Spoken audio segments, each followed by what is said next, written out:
Yo, what's going on, guys? It's your boy. Welcome back to another video. Today we are going to be ranking every single movie that I saw in the month of October. I am going to be giving a little disclaimer before I get too far into this video. October was a very busy month between hurricanes and house sitting and dealing with a bunch of random life issues. I wasn't able to get to as much movies in October as I really would have wanted to. And another thing that kind of sucks is October was such a huge month for movies. There's probably about like 24 movies that were released between streaming and actual movie theater release movies.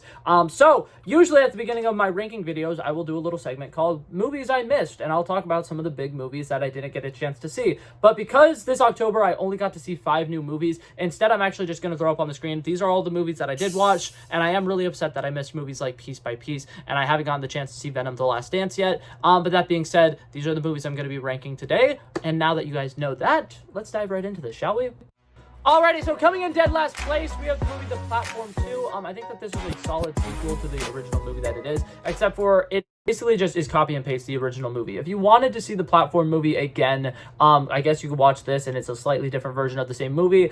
They don't do anything really interesting to really flesh out the ideas. I think that none of the characters are really that particularly special or unique. I feel like a lot of the dialogue is very plain and boring, and it doesn't actually work really well. And there are a lot of moments early on in the movie that just like do a really bad job of kind of showcasing how serious and dire the situation that these people are in is. And I think that overall, this movie, as far as sequels go, you usually would want to dive deeper into the characters or do something to flesh out the world and make it a lot more interesting and unique. And like I said, this movie just feels exactly like the first Platform movie, just in a different location. And as much as I wish I could have gotten into this more, and I really wish I could have liked it more, it overall just did not stick the landing with me. I was not a fan. Alrighty, now, and coming in 4th place, we have the movie Brothers. This is an Amazon Prime original movie starring Josh Brolin and Peter Dinklage. It was an incredibly funny movie. I think that for the most part, there's a lot of aspects of it that work. But I think that this movie is just like such a super like basic comedy. I feel like this movie feels a lot similar to like movies like Hangover and stuff like that. It feels like it is trying to be a cool, fun little heist movie, but it doesn't actually dive deep enough into the lore of the heist stuff. Like there's like these gems and these emeralds, and we're supposed to just like, kind of understand like, oh, this is something their family has been doing for generations.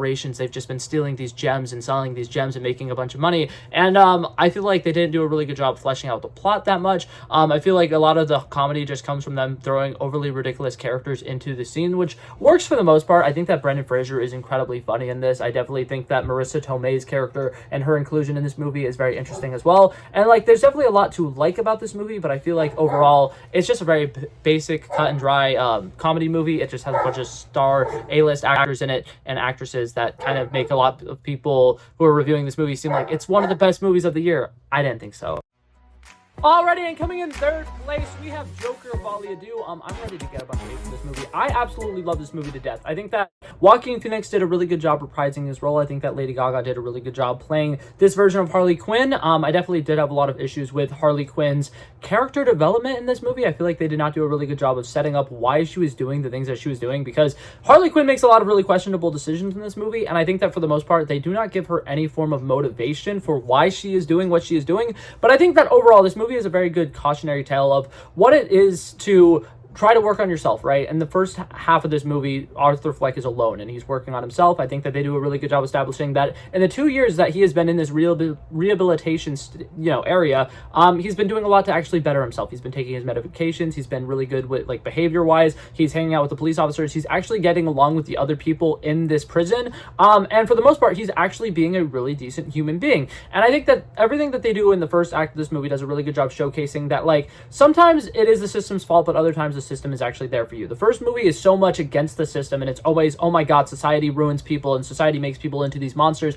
whereas this movie does a good job showcasing that like if you get the right help and if you actually focus on yourself, you can potentially do things to better yourself. Arthur Fleck is doing doing a good job of getting better on his own, right? And then he meets Harley Quinn, right? And she comes in and she is the perfect personification of all of the enablers in his life, all the people who are telling him that, oh my god, you need to be the Joker is the best version of yourself. And they kind of tie this movie into DID, which is dissociative identity disorder, which means that people have multiple personalities, and they try to sell it as Arthur Fleck is one personality and then the Joker is a different personality. And the way that they actually build up this movie, they show the fact that like Arthur did all these things. He's taking responsibility for his actions. He's learning that he shouldn't have done this in the first place. And all of the supporters don't support Arthur Fleck. They only support the Joker. And so when Arthur Fleck comes out and he decides that I am Arthur Fleck, the Joker doesn't exist, the Joker isn't real, that was just something that I put on for a show and I thought that it would be funny and I didn't expect it to become this massive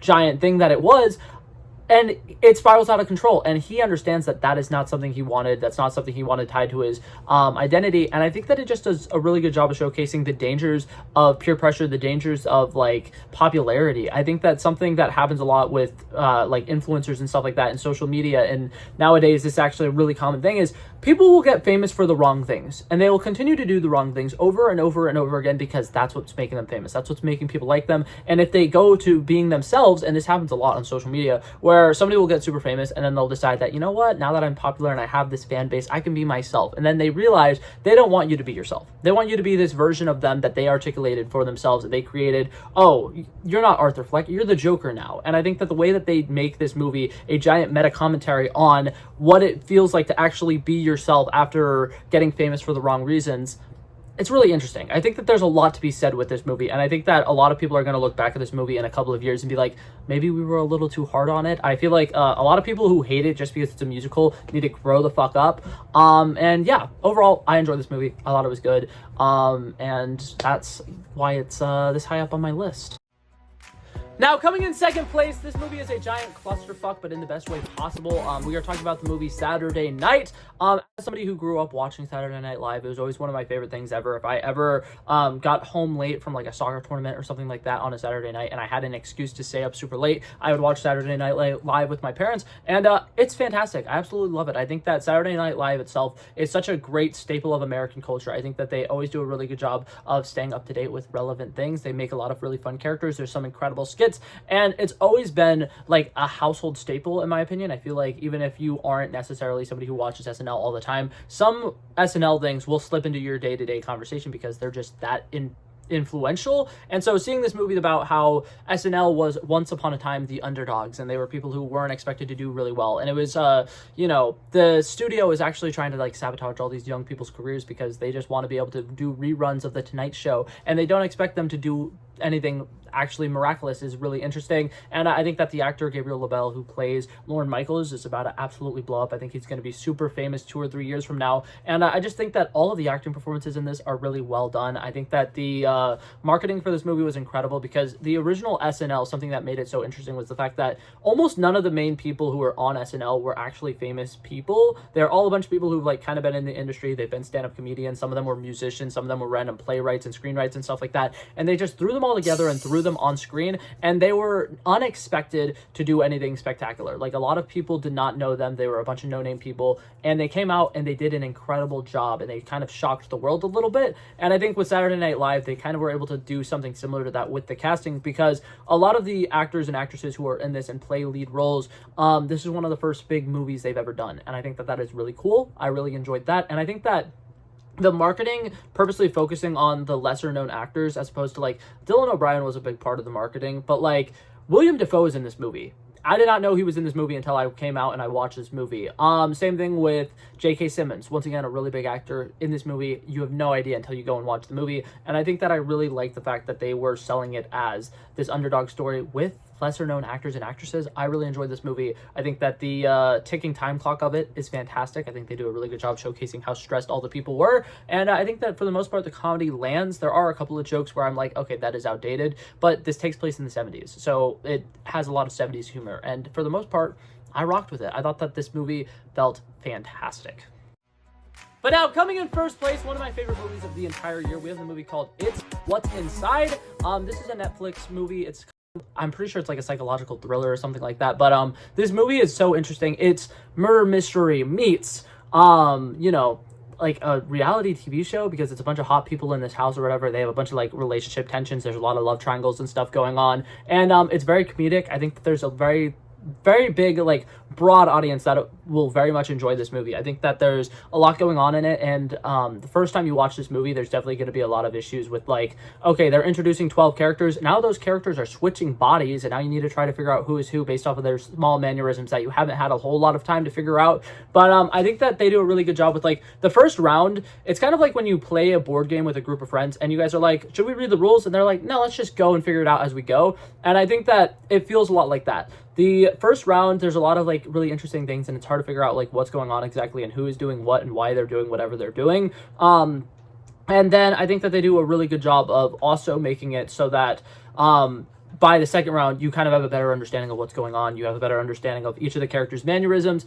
And the second round, you're kind of watching, and you're actually able to, like, play this movie like it's a game. Like, certain characters have swapped into certain people's bodies, and part of the game that they're playing is figuring out who is in whose body. And you, as the audience, get to partake in that game. You got to be like, oh my god, I think that that's Forbes, or oh my god, I think that that's this character. And then eventually, like, when they reveal it, it's really, really cool. I think that this movie has an incredible style to it. I think that they do a lot of really fun stuff with, like, switching up the color schemes during specific moments. I think that they do a really good job with the score, building up tension. I think that they do a really good job with the chemistry that each of the actors have with each other, because when they're in different bodies, they need to act like they are this couple, and, like, they have this specific couple dynamic, and, like, they have the, you know, two actual actors in their actual bodies do that scene or whatever together, and they have this specific chemistry, and then they'll have, like, two different actors pretending to be that same couple having the same chemistry, and it's, like, it's so well done. I think that the acting performances here are incredible. The writing was fantastic. I think that overall it's one of the best sci-fi movies I've seen in a really long time. The twists in this movie are incredible. I'm not going to dive too deep into them in case you haven't seen them,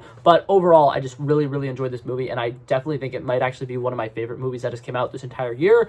Like I said, I'm a big sucker for sci-fi movies, and thrillers are my favorite kind of horror movies, and I think that this movie also does a really good job with the murder mystery aspect. So overall, this movie just perfectly feels fit for me. I really enjoyed it, and overall would totally recommend it. It's on Netflix. But yeah, that being said, that was it for this video, guys. Thank you guys so much for coming by and checking it out. I love and appreciate you guys so much for watching, and if you liked it, feel free to like and subscribe, and I'll hopefully see you guys in the next one. Peace out. Bow, bow, bow.